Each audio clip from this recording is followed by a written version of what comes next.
well-known artist, author, and instructor. She finds as much joy in sharing everything she knows about making art as she does creating her own.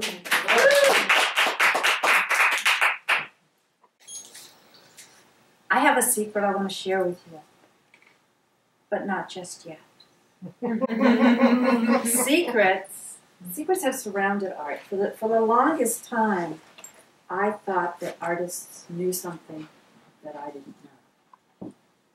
There's so much secrecy. How do you become creative? How do you get the knowledge? How do you get the courage to every day, come and face a blank canvas, so to speak? So at a very early age, I made it a personal mission of mine to find out what that secret was. Because I didn't think I could ever be an artist. I couldn't draw realistically, and that was my one barometer of what an artist was. You could just sit down. You were a natural-born artist. So where did that leave me? Somebody who really wanted to be making something or creating such beauty, bringing that into the world. Where did that leave me? So I set out every book I could find, every person I could talk to. Now this was before the internet, mind you. Information wasn't as readily accessible at that time. So I wanted to know, how do you become an artist? What are the steps? What are the secrets? Because creating art, to me, it's magic. You take basic elements like carbon, charcoal, clay, even seeds and flour and eggs, the things that are out there in nature, the things that God gave to us, and bring them together to create something that never ever existed before. Now, if that's not magic, I don't know what is. So I think art is a way to show and tell and find the extra in the ordinary. And that's always been very important to me, and I think you'll all agree. Mm-hmm. Being able to see that and to share it with others. So I set out on really what has pretty much become a lifelong journey to understand creativity, understand why some people are driven to it, some are not. I mean, after all, we're all born with that desire to create, to make our own marks. It's innate to want to. You ever watch toddlers play, even kindergartners, before they get into that, sit down in your seat and don't speak unless spoken to part of school? They're always creating. It's the way they discover the world. So when does that stop? When does that shut down?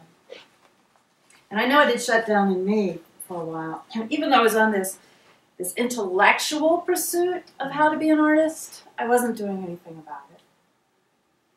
And it was sort of like a someday dream for me.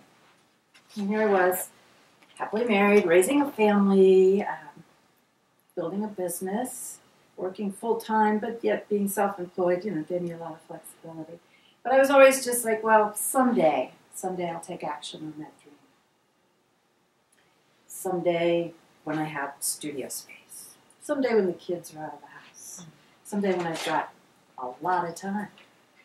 But that someday never comes. It really doesn't. So, one day, it was actually 1989, I was sitting in a theater. I think, I don't know how we ever got a babysitter, because at that time there were 5 kids at home, one of them just 6 months old.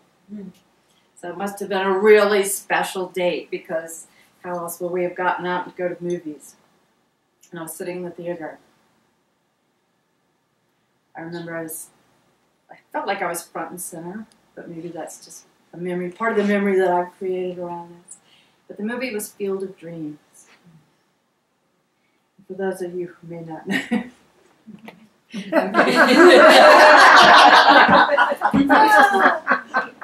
it was early on in the movie, and Ray Kinsella was trying to explain to his wife, his relationship with his father, and he just really didn't have any respect for his father.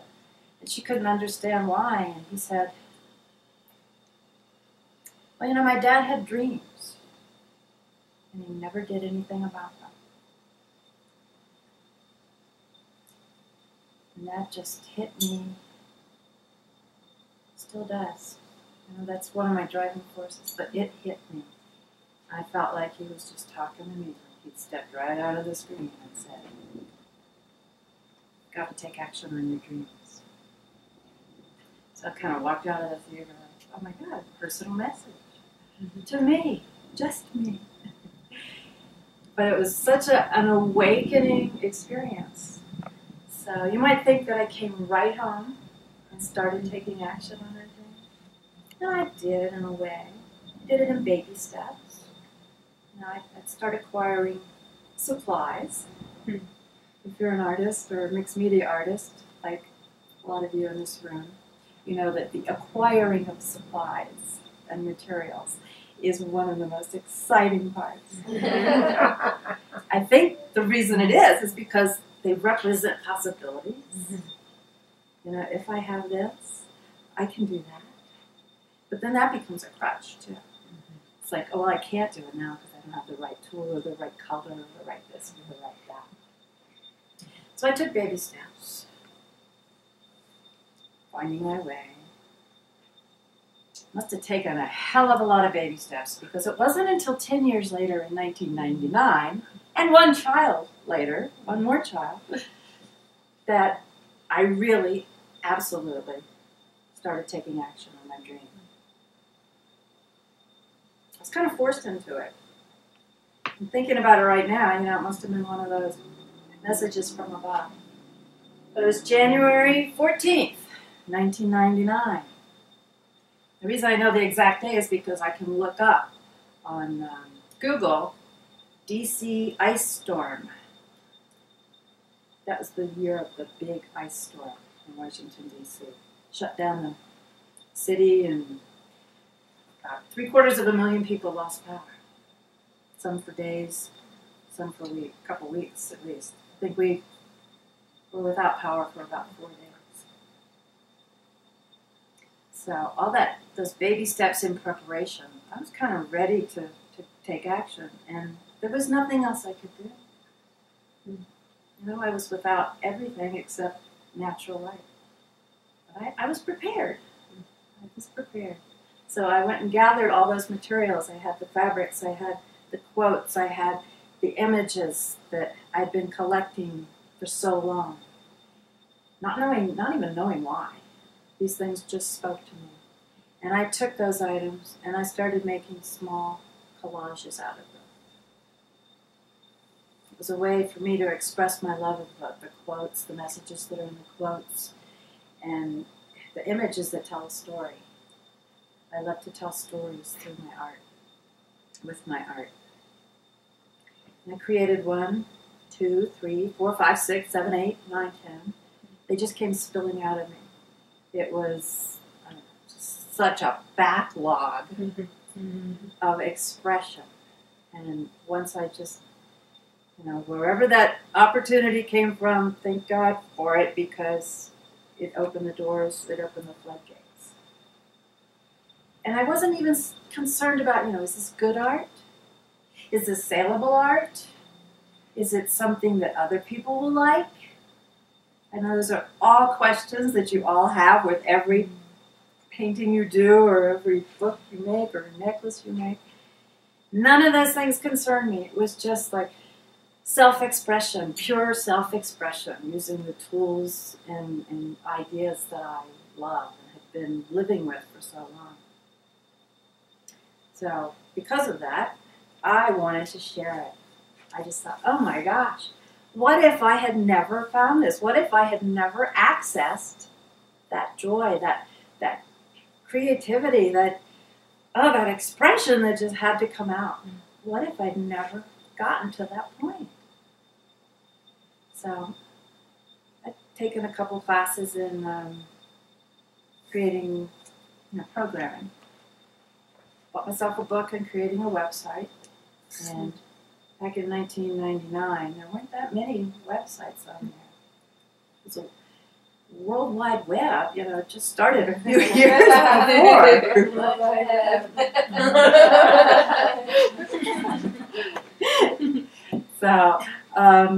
So I built myself a website and put these little collages on there. And somehow, marketing, what's marketing? Never the concept. I mean, even the tools to do any kind of online marketing, nobody had gotten to that point yet. But somehow people found them. And word of mouth, more people found them. And then a little bit later, I got a telephone call. Did we even have email back then? I got a telephone call from a publisher saying, are you interested in writing a book? Mm. We like the work you're doing there, and we'd like you to write a book around that. And I was like, well, yeah, that was like, talk about a someday dream. There it was, right in my lap. So much happened because of that one day that we lost power. It was the day that I found my power. Mm-hmm. Because of all that, the way the stars aligned that day, it set me on the road of this career I've had as an artist over the last 15 years. And over the last 15 years, I've written 8 craft books, which means you don't just put down the words, but you got to make all the art that goes inside of them, too. I've filmed 2 DVDs, maybe 5 or 6 TV segments for Quilting Arts TV. I have traveled to places that I only dreamt about. Australia 4 times. Italy, Canada, all over I shouldn't discourage it. All over the U.S. And I'll be going to Amsterdam in a couple months. So I just keep saying to myself, oh my gosh, I just followed my heart, and the world stepped up to meet me. I couldn't believe it. So it took me back to thinking about all this studying I had done about creativity and what makes us want to create, and how do we find that space of true creating instead of copying what the teacher's telling you to do or comparing your art to others. How do we get to that place? So, one of the that would be a question I talked to when I had students, and we have some free time to talk, and talking to artists over all these years.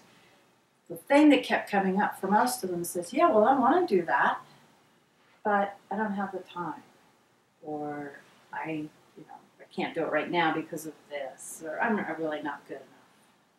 I think not being good enough and not having enough time are probably the 2 biggest things I hear. So it struck me that the desire is there. And I know from my own experience, the desire had been there, had been burning and burning and burning. Why wasn't I taking action on it? Why is there something that brings us so much joy that we're not taking action on it? I just couldn't get it. Why? Why would you find something you love and not do it? What's your reason? No time. Not time? Fear of it not being good enough. I have no excuse now. Just that I'm horrible and uncreative. Okay. They're typical excuses. So I sat down and thought about it, because I like to do a lot of thinking. I like to connect the dots, That's that side of me that wants to find the answers. Got to know the answer, got to know the why. Can't really know my why, but I can know the why. So, thought about it, and it dawned on me. The common denominator that we all have, me too, is that we all have big butts. I've got a big butt. You've got a big butt. You've got a big. We all have big butts. Well, yeah, I want to, but, I'm really tired when I get home from work. Oh, I'd love to make art, but, I got kids.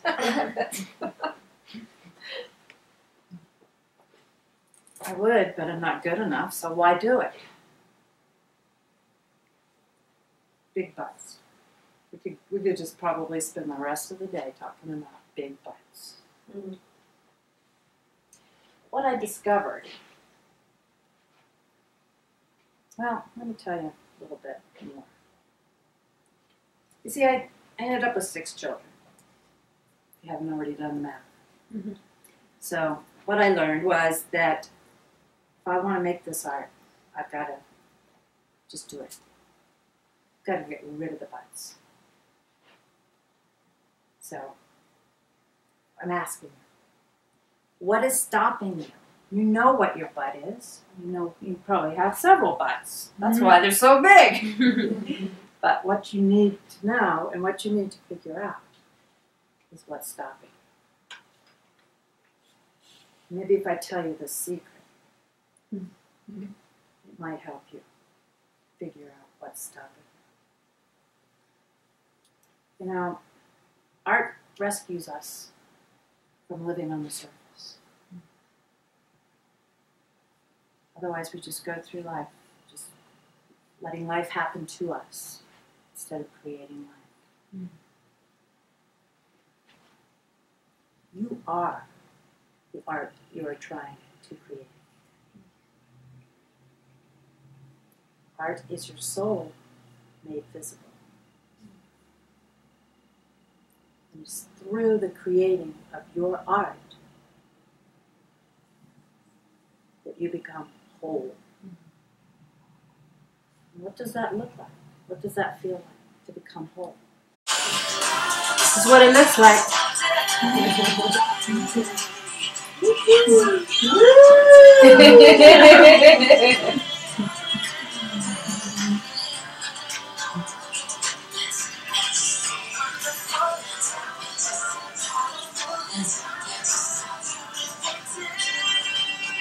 Get up and join me, guys.